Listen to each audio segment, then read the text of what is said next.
Shri Venkateswara gold తాకట్టులో ఉన్న మీ బంగారాన్ని విడిపించి కొనబడును.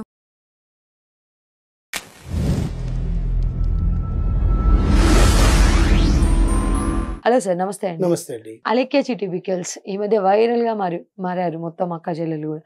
రీసెంట్ గా కూడా వాళ్ళు న్యూస్ ఇంకొకటి పోస్ట్ చేయడం జరిగింది. మా ఇష్టం వచ్చినట్టు తిడతాం, మేము తిడతాము అయితే ఏంటి అని పోస్ట్ చేయడం జరిగింది. అసలు ఏంటి తిట్టింది కాక మళ్ళీ మాటలు మాట్లాడింది కాకుండా హాస్పిటల్ పాలయ్యమని చెప్పేసి మళ్ళీ అదొక వీడియో షేర్ చేయడం జరిగింది అని చెప్పేసి అంటున్నారు.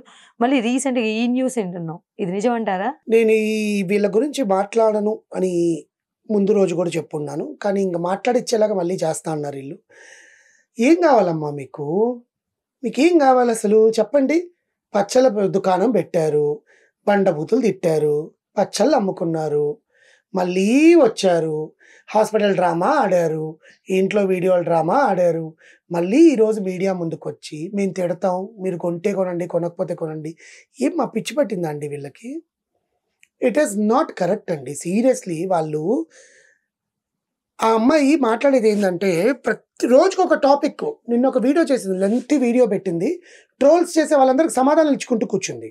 నీకేం అవసరం సమాధానాలు ఇవ్వాల్సిన అవసరం? నువ్వు తప్పు చేయనప్పుడు, నీ మిస్టేక్ లేనప్పుడు ఆబ్వియస్గా కదా, వాళ్ళ ఇష్టం అది. వాళ్ళు ఎన్నైనా ట్రోల్ చేసుకో, లైట్ తీసుకో, నీ పనిలో నువ్వు ఉండు. మీ అక్క ఆరోగ్యం బాగాలేదని చెప్పావు కదా, మీ అక్కని చెప్పి ఇందాక నిన్ను ఎవడో చెప్తున్నాడు ఐసీయూలో నుంచి డిశ్చార్జ్ చేశాక నార్మల్ రూమ్ లో పడుకోబెట్టారంట. ఆల్రెడీ ఆమె చెప్తా ఉంది మా అక్క ఐసీయూలో పడున్నదండి అని. అబద్ధాలు మీద అబద్ధాలు, అబద్ధాల మీద అబద్ధాలు. వాళ్ళ అమ్మగారికి నిజంగా ఈ ముగ్గురిని ఎలా పెంచిందా అని భయం వేస్తుంది నాకు. కప్పిపుంచుకోవడానికి మళ్ళీ హాస్పిటల్ డ్రామా ఆడారంట. ఆబ్వియస్ గా ఆ అమ్మాయికి డిప్రెషన్ అయి ఉండొచ్చండి, నేను కాదనట్లా. ఓకే, ఎవరికైనా ఒక సెన్సిటివ్ అయి ఉండొచ్చు, కాదనట్లా. కానీ నువ్వు నిజంగా అమ్మాయి హాస్పిటల్ అయిన నువ్వు వీడియో చేయాల్సిన అవసరమే లే. నీ అయిపోయింది, అమ్మాయి క్షమాపణ చెప్పేసింది, డన్. మీరు ఏదైతే జయంతో మీ నాన్నగారు చనిపోయాక మీరు బిజినెస్ పెట్టుకోవాలనుకున్నారో దాన్ని మళ్ళీ పునరుద్ధరించడానికి ఈసారి ఎటువంటి తప్పులు దొరలకుండా చూసుకోవడానికి చేసే ప్రయత్నాలు చేయాలి. కానీ పుండు మీద కారం జల్లినట్టు జనాలు మీ మీద అసలు ఇష్టం వచ్చినట్టు ట్రోల్స్ చేస్తుంటే మళ్ళీ వచ్చి అబద్ధపు వీడియోలు పెట్టి, నిజంగా చెప్పాలనుకుంటే అమ్మా చాలామంది ట్రోల్స్లో నువ్వు బిగ్ బాస్కి వెళ్తావంట కదా, ఇదంట అని చెప్తే అది నీకు పాజిటివ్. అవును కదండి. ఎందుకంటే నువ్వు ఇంత ఫేమ్ అయ్యి నీకు ఒక దారి చూపిస్తున్నారు ఈ ట్రోలర్స్ కూడా, అది గుర్తించట్లా. ఈరోజు వాళ్ళ అమ్మగారు మాట్లాడారండి, అమ్మో అసలు ఎందుకు వస్తున్నారు మా దగ్గరికి ఎందుకు వస్తున్నారు? మా అమ్మాయి తప్పు చేస్తుందండి, అయితే ఏంటి? తప్పు చేస్తుంది అయితే ఏంటి?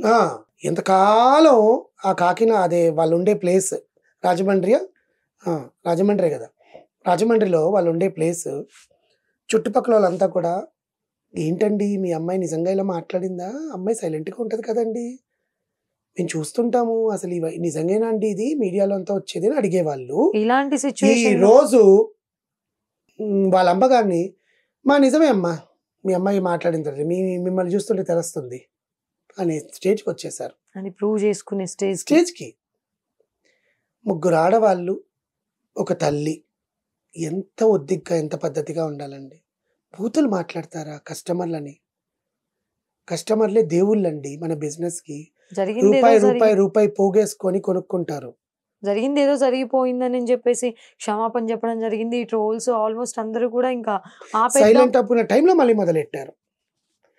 మా నాన్న కులం గురించి, మా నాన్న మతం గురించి మాకెందుకమ్మా, మేమేమైనా అడిగామా? వాడెవడో బుద్ధి లేనోడు పెట్టాడు, నీకైనా బుద్ధి ఉండాలిగా చనిపోయిన వ్యక్తి గురించి మళ్ళీ రోడ్డు మీద తీసుకెళ్ళడానికి. ఆయన ఎంత బాధపడతాడు? నీ కులం నీ మతం గురించి ఎవరు అడిగారు? నిన్నేమైనా వచ్చి ఎంఆర్ఓ డిపార్ట్మెంట్, రెవెన్యూ డిపార్ట్మెంట్, లేకపోతే డేట్ ఆఫ్ బర్త్ వల్ల, లేకపోతే గవర్నమెంట్ వచ్చి అడిగిందా? చాలా మంది లేదు ఇలా అయితే నడవడం కష్టం అని చెప్పేసి సీజ్ చేయాలి, ఇట్లా వ్యాపారం లైసెన్స్ క్యాన్సిల్ చేస్తారు అంటే లైసెన్స్ లేదా లైసెన్స్ అని కూడా మాట్లాడుతున్నారు. లైసెన్స్ లేకుండా ఆన్లైన్ బిజినెస్ చేయడానికి లేదులేండి. బట్ ఏంటంటే లైసెన్స్ క్యాన్సిల్ చేయాలంటే అబ్బాయి కంప్లైంట్ రైజ్ చేయాలి కస్టమర్ ఫోరంలో, కన్స్యూమర్ ఫోరంలో. కన్స్యూమర్ ఫోరంలో రైజ్ చేస్తే కన్స్యూమర్ కోర్టులో తీర్పిస్తుంది. ఆ అబ్బాయి అలాంటివి ఏం చేయలేదు, ఇలాంటివి పెట్టాడు అంతే. ఆ అబ్బాయే రైజ్ చేయాలి. ఎవరినైతే తిట్టారో వాళ్ళే రైజ్ చేయాలి. వీళ్ళంతా పెట్టడానికి అసలు ఉండదు. ఆ వ్యక్తి యాక్సెప్ట్ చేశాడు. వాళ్ళు లేదండి మేము మీకు పెట్టింది కాదు వేరే వాళ్ళకి పెట్టాము. సో, అది మీకు బై మిస్టేక్ ఫార్వర్డ్ అయ్యి వచ్చిందనంటే, ఓహ్! అవునా అని చెప్పేసి అయితే పర్లేదులెండి, సరేలెండి అని చెప్పి యాక్సెప్ట్ చేశాడు. అతనికే ప్రాబ్లమ్ వేరే లేదంటున్నారు. వాళ్ళకైనా కూడా ఎందుకు తిట్టాలి? తిట్టడం అనేది తప్పిక్కడ. ఆ! అది వేరే వేరే వాళ్ళని అని కాదు. వాళ్ళకైనా కూడా why you want to use bad at the words? Same time వాళ్ళు కూడా వాళ్ళ వెర్షన్ చెప్తున్నారు.